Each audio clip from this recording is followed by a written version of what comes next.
Hello and welcome back to my channel. This week and last week I've had exams, so I thought today I would talk to you guys about exams. The first obvious thing I'm going to talk about is study. Like, just in general trying to study, like trying to get started. Whenever I try to start studying for exams, I always give myself so many different excuses as to why not do it. I'm just going to list some different excuses that I give myself so I don't have to study. You know what? I need some food.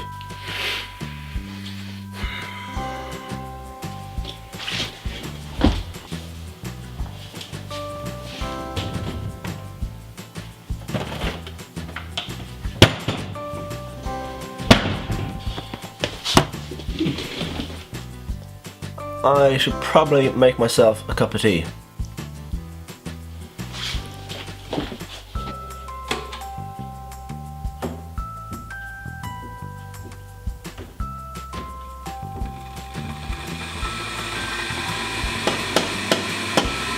I should probably check if everyone else is studying.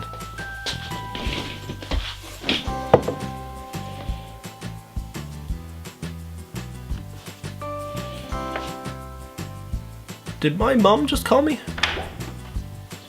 Mum, did you call me? No. Are you sure? Yes. Do you need me to do anything for you? Like, I don't know. Mark, go study. Okay. I think my dog needs a walk. Mark, what are you doing? I'm just taking the dog for a walk. I've already taken her today. She might need another one. No, she doesn't. Go study. When you finally get down to studying and you realise you have like a half an hour or an hour left and you just start cramming it in. And in those few minutes that you have to cram, you come up with the stupidest rhymes to try and get it in your head.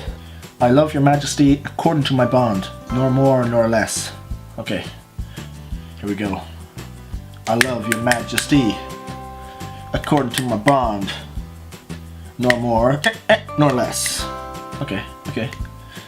I can remember that. Fuck. And then when you wake up the next morning, go into school, you meet your friend and you ask them, you ready for that test, bro? Yeah, bro, I did so much study. How much study did you do? I did a bit. And now that we've made it up until the exam, let's talk about when you're actually in it. And when I think about being in the exam, the most obvious thing, or the most obvious problem that I think of is farting. Slipping the gas, letting one rip.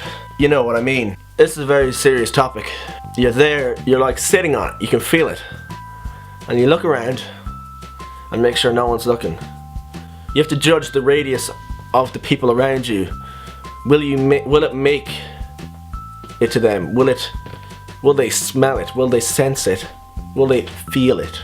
And the worst thing is if the radius is really small, like if you're crammed beside each other real tight, you're like, there's no way I can do it and they won't notice. So you either just have to get out of there or just do it.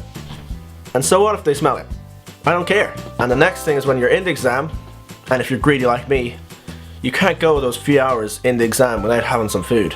You're there, you get your bar, and you try to open it, and you make the slightest tear, even just taking it out of your bag, and people just look at you.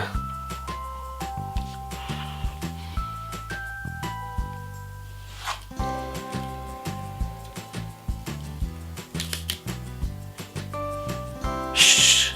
But you've got to continue with it, because if you don't, your stomach is gonna rumble, and that's the next thing. If you forget food in the exam, you're basically screwed. It happened to me 2 days ago. I was there sitting in my exam, English exam. I was sitting there and my tummy started rumbling and it was so loud. The guy beside me was just looking at me like, what is wrong with you? And I was like, I'm sorry. I'll try not to do it anymore. Now getting on to the people in the exam, or just person, I'm just gonna mention one person. The paper boy. You probably know what I'm talking about just from that. You're there, wait, hold on. Sorry.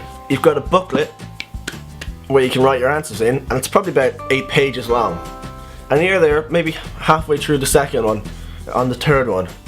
And next thing you see the boy from across the room, and you know what he's about to ask. He does it every exam, and you're just like, don't do it.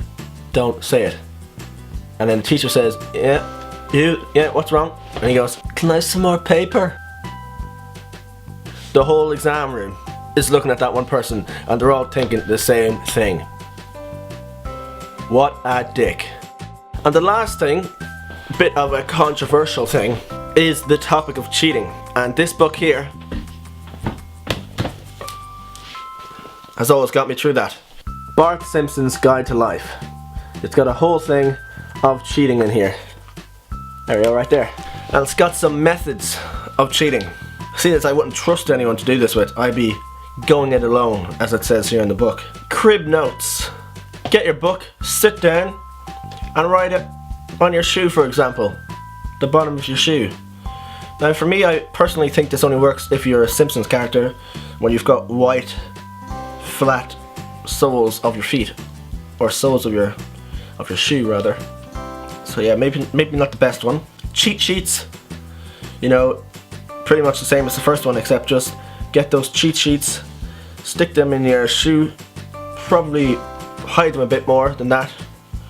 Maybe don't wear shorts. The trip to the sharpener, you gotta go, and as you're walking down you see the smart girl there,